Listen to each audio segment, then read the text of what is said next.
నివేదికను సమర్పించిన సందర్భంగా ఈ ప్రెస్ కాన్ఫరెన్స్ ఎవరో విమర్శ చేస్తున్న టీఆర్ఎస్ పార్టీ నాయకత్వం కోసం చేస్తున్న ప్రెస్ కాన్ఫరెన్స్ కాదు.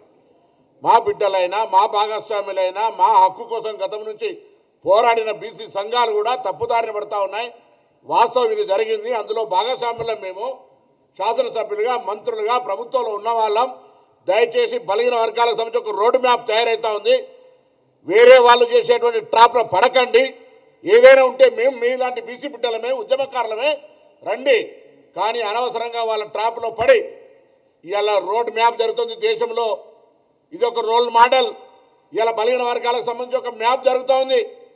ఒకవేళ ఏదైనా పొరపాటు ఉంటే సరి చేస్తాం, బాధ్యతగా సరి చేస్తాం.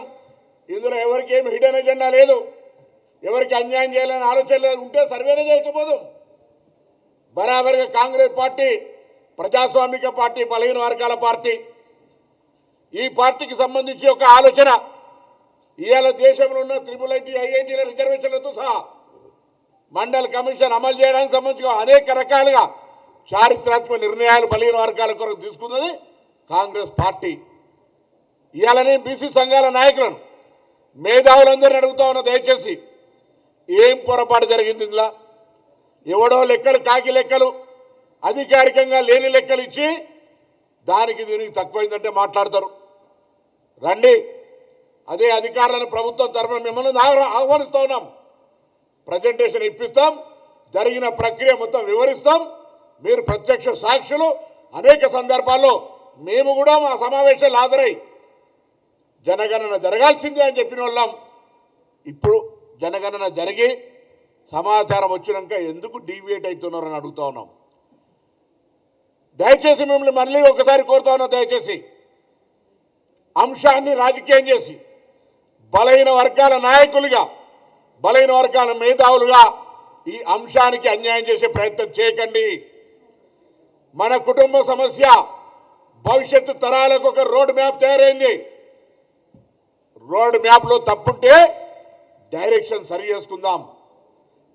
తప్పు లేదు, పారదర్శకంగా జరిగింది. మేమందులో భాగస్వాములం, మేమంతా ఉద్యమ నాయకులం. మేము క్షేత్రస్థాయిలో అసలు ప్రభుత్వానికి ఉద్దేశమే అటువంటిది లేనప్పుడు ఎందుకు దానిపైన విమర్శలు చేస్తూ ఉన్నారు?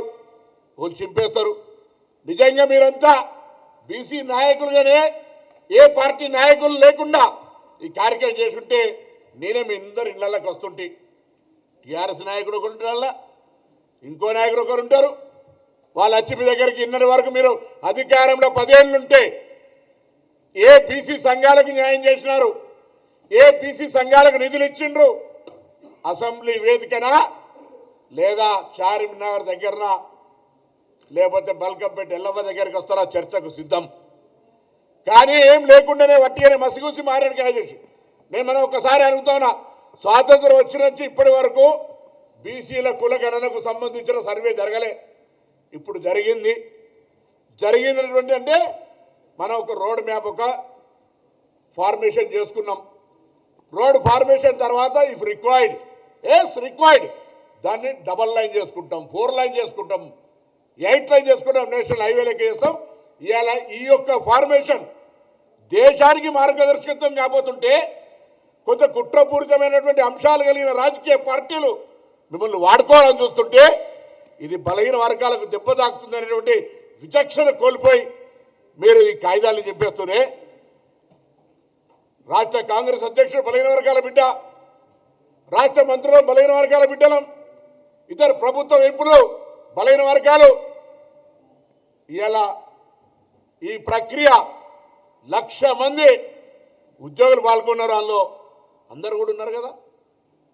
ఇలా బలహీన వర్గాలకు సంబంధించి సమాచారం రమ్మంటాను. ఎక్కడైనా మీరు అసలు ఈ సమాచారంలో ఇవ్వనోడు పాల్గొనోడు ఏమి నైతికత ఉంది అని అడుగుతా ఉన్నాను. ఇలా బలహీన వర్గాల సమాచారం సేకరణ జరుగుతుందంటే తప్పుడు ప్రచారం చేసి మీడియా కాన్ఫరెన్స్లు చేసి ఇదేమైనా ఆస్తి ఎత్తుకపోతున్నట్టు. వాస్తవంగా క్వశ్చనర్లో బ్యాంక్ అకౌంట్ ఉందా లేదా అని అడిగితే బ్యాంక్ అకౌంట్ ఎట్లు ఇస్తాం?